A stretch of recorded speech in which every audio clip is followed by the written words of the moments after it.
कैसे हैं भाइयों, क्या हाल चाल है। बिग बॉस छोड़ के थोड़ा सा इंग्लिश भी पढ़ लो, पेपर आ गया है सर पे। एसएससी एमटीएस और एसएससी सीरियल वाले तो भैया खड़े हो जाओ। सीएचएसएल वालों का तो टाइम जा चुका है, तो आज आपका पहला क्लास है इंग्लिश का। और आपके इसमें इडियम्स और फ्रेज जो होते हैं वो पढ़ाए जाएंगे, अगर पढ़ा होगा कभी आपने। हम भी पहली बार ही पढ़ाने जा रहे हैं आज इडियम्स और फ्रेज। मुझे भी कुछ आता जाता नहीं है, लेकिन पढ़ाने जा रहा हूँ, बस इतनी चीज को समझ लो और लग जाओ लो। और कड़ी मेहनत करो। पापा के लैंग्वेज में बोले तो कड़ी मेहनत करो, पढ़ो अच्छे से और सिलेक्शन लो। पहला क्वेश्चन आपके स्क्रीन पे जल्दी आने वाला है, तो दिल थाम के बैठिएगा और एंजॉय करके पढ़िएगा, मस्त होकर चीज़ों को अपनी लाइफ से रिलेट करके पढ़िएगा, चाहे बाबू से रिलेट करके चाहे सोना से रिलेट करके। आराम से बाबू सोना से रिलेट करके पढ़ो, घर वालों से रिलेट करके करो। पिटाई की बात आए तो पापा को याद करो, और अगर लाड प्यार दुलार की बात है तो माँ को याद करो, और इस तरीके से चीज़ों को पढ़ते हुए आगे बढ़ो। पहले क्वेश्चन की तरफ बात करें। टाइम को बर्बाद बिल्कुल ना करें। इंग्लिश का क्वेश्चन है, 25 क्वेश्चन है आपके टोटल, 10-15 मिनट में निपट जाएंगे। और आराम से एक एक वर्ड मीनिंग को ध्यान से समझिएगा, ध्यान से पढ़िएगा और डिटेल में पढ़िएगा। और मस्त होके पढ़ो। और ये पीडीएफ जो है ना आपको टेलीग्राम पे मिल जाएगा, तो मूवी छोड़ो, वहाँ पे पीडीएफ जाके लो और दो बार रिवीजन करो उस चीज़ को, और चीज़ों को समझ के चलो। पहला क्वेश्चन आपके स्क्रीन पे है। ईडियम्स और फ्रेज का क्वेश्चन है, चूंकि वोकैब बहुत ही ज़्यादा इंपॉर्टेंट है आपके एग्जाम के लिए। वोकैब अगर आपको आ गया तो आपको समझ लीजिए अंग्रेजी आ गई, इंग्लिश आ गया आपको। तो आप बिहाइव लिखा हुआ है, पहले तो पढ़ना सीखिए। आप बिहाइव लिखा हुआ है, आप बिहाइव एक तरीके का वर्ड है। अगर इसके हम ईडियम्स की बात करते हैं तो इसका मतलब एक तरीके से होता है वेरी बिजी प्लेस, एक बहुत ही व्यस्त जगह को हम एक तरीके से आ बिहाइव कह सकते हैं। अगर कहीं पे भी आ बिहाइव लिखा आ जा रहा है तो उसका मतलब सीधा सा यही है, आ वेरी बिजी प्लेस। हिंदी वाले भी समझ लेते हैं, एक व्यस्त जगह जो होती है आ बिहाइव प्लेस। तो कहते नहीं कि railway station is a very busy place here, तो railway station is a beehive place भी कह सकते हैं, आप बिहाइव कह सकते हैं एक तरीके से। तो इस तरीके से चीज़ों को याद रखिए। और ये जो सीक्वेंस स्टार्ट होगा ये ए वर्ड से स्टार्ट होगा और जेड वर्ड तक जाएगा, जितने भी वर्ड होंगे सबके बारे में पढ़ेंगे, डिटेल में पढ़ेंगे, चच्चा ही जान लो। दूसरे क्वेश्चन की बात करें। A bad hair day. A bad hair day मतलब क्या, हेयर मतलब बाल होता है भाई, डे मतलब तो दिन होता है, बैड मतलब बुरा होता है। तो एक बाल बुरा दिन, समझ नहीं आया कुछ। तो अब इसका सेंटेंस समझो। अ डे मतलब एक दिन, व्हेन जब, everything seems to go wrong जब सारी चीजें का हो, गलत हो। A day when one's hair is unruly and looks unkempt. अब समझो बात को। एक बुरा दिन, एक ऐसा दिन जिस दिन बाल एकदम अस्त व्यस्त हो, मतलब समझे, जिंदगी तहस नहस हो, झंड हो, उसको क्या कहेंगे, अ बैड हेयर डे। उसको सीधे सा लिखेंगे। तो अ बैड हेयर डे मतलब क्या होता है, एक बुरा दिन, एक ऐसा दिन जिस दिन बाल एकदम अस्त व्यस्त हो या जिंदगी एकदम, लाइफ एकदम झंड चल रही हो। तो अब अ बैड हेयर डे उसको कहते हैं एक तरीके से। अगली तरफ बढ़े। A bone to pick. A bone to pick. A bone to pick का मतलब a controversy that must be solved, एक ऐसी कंट्रोवर्सी जिसे सॉल्व करना बहुत ही ज्यादा जरूरी है। तो एक विवाद जिसे निपटाना हो, उसे कहते हैं अ बॉन्ड टू पिक। तो कहीं पे भी अ बॉन्ड टू पिक अगर लिखा मिल जाए आपको, तो a controversy that must be solve, एक विवाद ऐसा जिसे निपटाना हो। A cake walk. A cake, देखिए, cake of piece, cake of war, cake of, मतलब केक वर्ड आपको कहीं भी मिल जाए ना तो समझ लेना बेटा यहाँ पे सब गील को ऊपर है, बहुत इजीली कोई भी काम हो रहा है। तो समझ लो इस चीज का सेंटेंस क्या है। एन इजी वर्क, जैसा मैंने पहले बताया ना, केक वॉल, केक पीस, इन सब चीजों पे अगर बात होती है तो बहुत ही इजी तरीके से चीजों को समझ सकते हैं। तो एन इजी वर्क मतलब एक आसान काम। अगले क्वेश्चन की तरफ बढ़े। A chill to the heart. A chill to the heart. अब अगर इसका सेंटेंस समझे तो एक्सट्रीम फेयर। एक्सट्रीम मतलब क्या होता है, अधिक। और फेयर मतलब क्या होता है, डरावना, यानी कि बहुत अधिक भय। तो a chill to the heart मतलब बहुत अधिक भय जब उत्पन्न होता है तो उसे एक तरीके से कहते हैं a chill to the heart. ठीक। अगली तरफ बढ़े।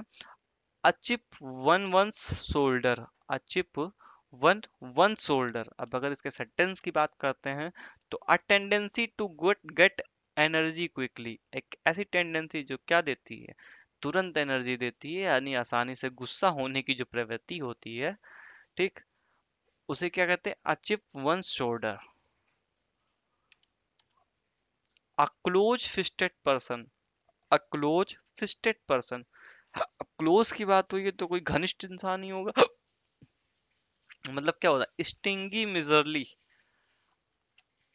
कंजूस व्यक्ति जो होता है वह होता है a close fisted person. Fisted person मतलब कंजूस व्यक्ति। अ क्लोज फिस्टेड पर्सन जो है उसको कंजूस व्यक्ति जहाँ पे यूज होगा वहां पे अ क्लोज फिस्टेड पर्सन का यूज होगा।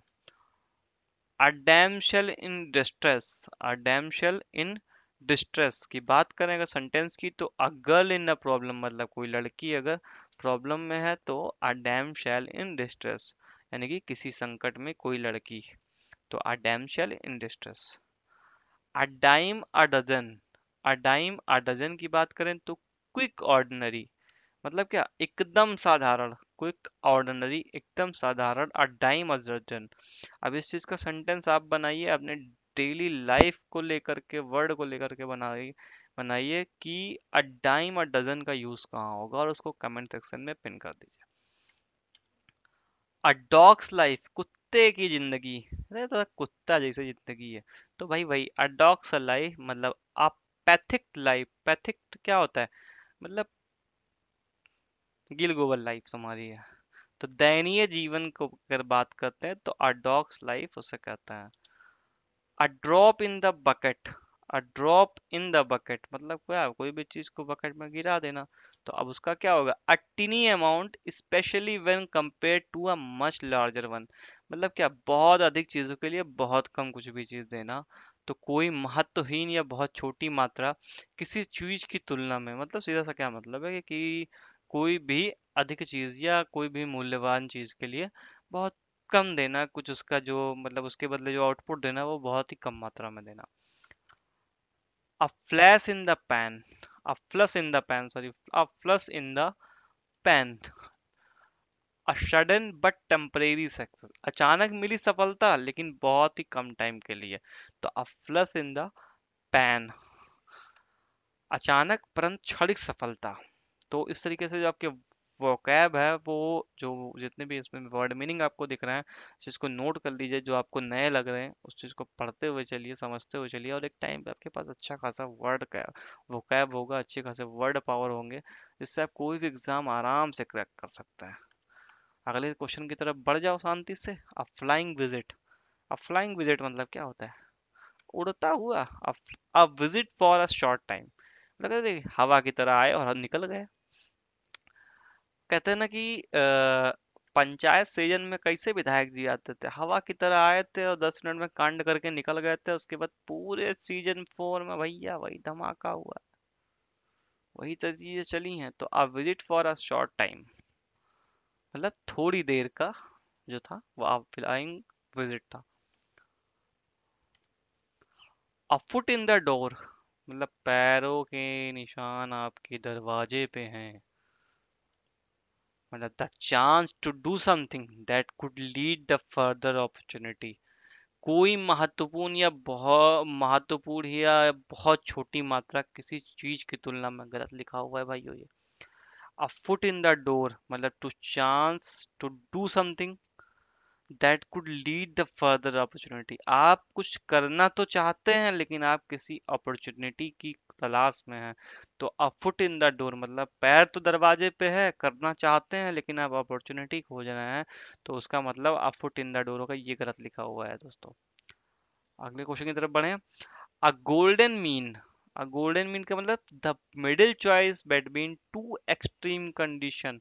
मतलब एक बीच का रास्ता अगर मुझे अपनाना है तो अ गोल्डन मीन, अ गोल्डन चांस, अ गोल्डन कुछ भी कह लीजिए उसको, तो अ गोल्डन मीन का मतलब एक बीच का रास्ता।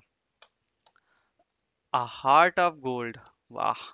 अ काइंड एंड ऑनेस्ट पर्सन दयालु व ईमानदार व्यक्ति। तो a heart of gold person कहीं भी लिखा हुआ आ जा रहा है, या हार्ट ऑफ गोल्ड कुछ भी इस तरीके का यूज हो रहा है, तो मतलब वहां पे कहीं ना कहीं काइंडलेस का मतलब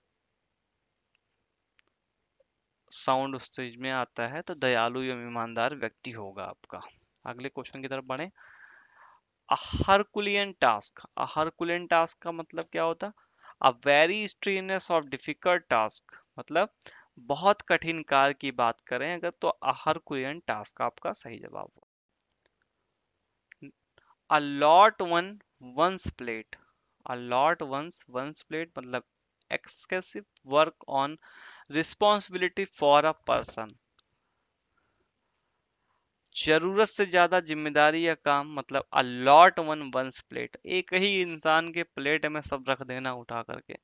तो एक तरीके से क्या है, जरूरत से ज्यादा जिम्मेदारी या काम दे देना। अनिक नॉक, बहुत ही इंपॉर्टेंट भाई ये इडियम से आपका बहुत बार रिपीट हुआ है। अनिक नॉक की बात करें अगर हम, तो अ फुलिश पर्सन, मूर्ख व्यक्ति होता है, कहता है अनिक नॉक मतलब अ फुलिश पर्सन, तुम मूर्ख व्यक्ति हो। इस चीज को तुम समझ लो, पढ़ोगे नहीं तो फेल हो जाओगे, एसएससीएम टेस्ट निकल जाएगा हाथ से। A 9 days wonders, a 9 days wonder का मतलब something that become popular only for a short period, मतलब क्या है, 4 दिन की चांदनी और फिर वही अंधेरी रात। तो मतलब क्या, 4 दिन की चांदनी, सीधा सा तो वही लिखा हुआ था यहाँ पे। 25 की तरफ बढ़े। अ पेनलॉप्स वेब, अ पेनलॉप वेब का मतलब क्या होगा, एन इंडलेस वर्क, कभी समाप्त ना होने वाला काम, कभी समाप्त ना होने वाला काम, एन एंडलेस वर्क या a Penelope's web. A safe pair of hands, a safe का मतलब क्या है भाई, सुरक्षित होगा, कुछ ना कुछ ऐसा ही होगा। तो रिलायबल टू डू वर्क मतलब काम करने के लिए आसानी हो या भरोसेमंद हो, कुछ भी कह लीजिए उस चीज का, जो रिलायबल पर्सन है किसी काम को करने के लिए भरोसेमंद। 24 की बात करें अगर, तो असी चेंज, असी चेंज का मतलब कंप्लीट चेंज कर देना, मतलब क्या, सी मतलब समुंदर होता है, तो चेंज मतलब बदलना होता है, मतलब सब बदल दिया हमने। तो कंप्लीट चेंज पूर्ण बदलाव, असी चेंज अगर जहाँ पे वर्ड मिलता है तो कहीं ना कहीं उसका मतलब पूर्ण बदलाव होगा एक तरीके से।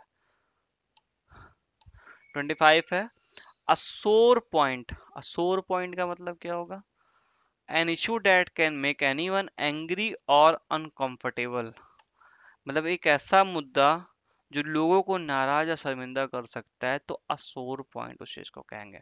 तो ये थे आपके 12 मिनट आपने इन्वेस्ट किए, 25 वन वर्ड आपके सामने थे जिसमें बहुत सारी मीनिंग थी, अगर सबको मिला ले तो 50-60 क्वेश्चन आपके तैयार हो गए, 50-60 कंटेंट आपको मिल गया। तो इस तरीके से 10-12 मिनट अपना आप दे करके एक बेहतर कंटेंट आप ले सकते हैं, और ये चीज़ें आपको पूरी लाइफ आपको हेल्प करेंगी, चाहे वो एग्जाम से हो या आपके पर्सनल लाइफ से हो। आप इन चीज़ों का यूज डेली करते हैं, आप इन चीज़ों को डेली बोलते हैं, तो वोकैब एक ऐसी चीज़ है कि जो आपके साथ पूरी लाइफ टाइम रहने वाली है। तो इसलिए मन लगा के पढ़ो दोस्तों, गाना मूवी छोड़ दो, और SSC MTS SSC CGL SSC के साथ जिस भी एग्जाम की तैयारी करो लग जाओ उस चीज़ पे।